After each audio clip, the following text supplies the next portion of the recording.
We're going to go to Kristin Tate, aren't we? Because I've been talking to her about what's happening in the US. I want to first set you up, though, with the latest from the US about, of course, this man who's accused of assassinating Charlie Kirk last week. He allegedly confessed to the crime just before turning himself in. Here's the latest from CNN.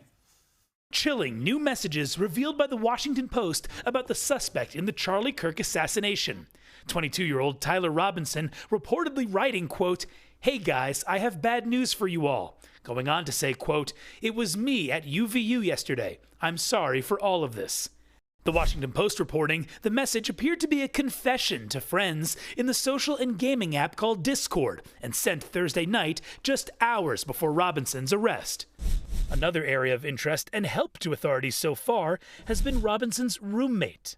The roommate was a romantic partner, a male transitioning to female. This partner has been incredibly cooperative, had no idea that this was happening, and is working with investigators right now. Yeah, there have been all sorts of attempts to muddy the waters, but as I put it to Kristin, it's clear the alleged assassin became a radical member of the Trump-hating left. Well, if you ask the mainstream media here, Chris, they will still tell you that this shooter was, a right-wing Trump supporter, and Charlie Kirk simply wasn't conservative enough for him, and that's why he took out Charlie. It's ridiculous. But yes, as you're learning, this person was dating a man who was in the process of transitioning to a woman, very much ensconced in these online dark web chat groups where all kinds of dark things go on. Any normal person who reads the facts that we know at this point about this suspect would not believe that this person is a right-winger. It's just absurd. And now we're also having authorities coming out and saying that perhaps this had been planned ahead of time by several weeks, in fact, and that there could have been many people involved in this. There were chat rooms where people were referencing September 10th, saying something big was going to happen, and the facts will come out. But this was certainly someone who appears to have been a leftist. Yeah, and the president himself has had something to say about the partisan direction of this shocking killing. Have a look at Donald Trump. The radical left causes tremendous violence, and they seem to do it in a bigger way. But the radical left really has caused a lot of problems for this country. I really think they hate our country. Now, that's a partisan way of describing this, Kristin, but the facts support the president. Yeah, and something really astonishing has happened here in the last week, Chris. I have a lot of family members and friends who are not particularly political. These are just people with normal jobs who have, chat about sports teams at the water cooler on breaks at work with their friends. These kinds of people who are not particularly political have become radicalized in the last week because of what they saw in that video. It's just the left has exposed itself for its dark ideology here, and the more the media lies about it, the more they are radicalizing normal Americans to the right. They are making conservatives by the minute.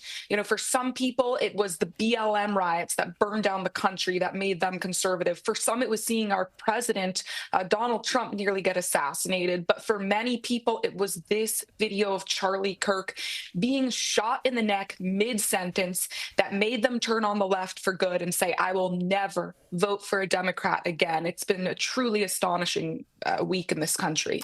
Meanwhile, the vice president, who was also very close to Charlie Kirk, has actually guest hosted his podcast. Here's a little bit of what J.D. Vance had to say.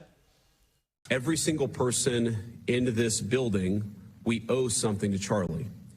He was a joyful warrior for our country. He loved America. He devoted himself tirelessly to making our country a better place. He was a critical part of getting Donald Trump elected as president, getting me elected as vice president. Yeah, very emotional and obviously very political activities there. The point here is, Kristin, surely that with the organisation that Charlie Kirk founded, the Turning Point, and his widow's vow to continue that work on, his voice posthumously is going to grow louder. Over the last week, I mean, his voice was already pretty influential, especially among young people who are very online, but his message has gotten out to a much broader set of Americans. As I was mentioning, people who are not particularly political are now listening to old Charlie Kirk speeches. They are now reading about him and what he stood for. And his widow, we saw such strength in her as she delivered remarks after her husband's shocking death. And I pray that she will lead the organization forward so that it can be stronger than it ever was and to continue on Charlie's mission. Meanwhile, in other issues, after the success of the federal intervention on law and order in Washington, D.C., the early success, and talk about Chicago, President Trump is sending federal resources to Memphis, Tennessee. Have a look. In 2024, Memphis had the highest violent crime rate, the highest property crime rate, and the third highest murder rate of any city. We're going to be doing Chicago probably next.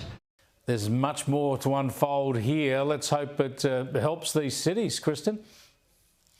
Yeah, I've got some close friends out in Memphis. It is a very dangerous place, but so are so many American cities. I moved to Massachusetts from Houston. Houston, every day it seemed like you'd wake up and read the Houston Chronicle, the local paper, and read about some terrible crime that would happen to these innocent people who just happened to be at the wrong place at the wrong time. So I hope the president keeps doing this. Just go on down the list. Nearly every large American city needs help. The crime is just out of control because of careless Democrat leadership. So I love to see this, and it seems like it's working out in the cities where Trump has intervened so far. Great to talk again, Kristin. Catch you next week. Thank you, Chris. You too.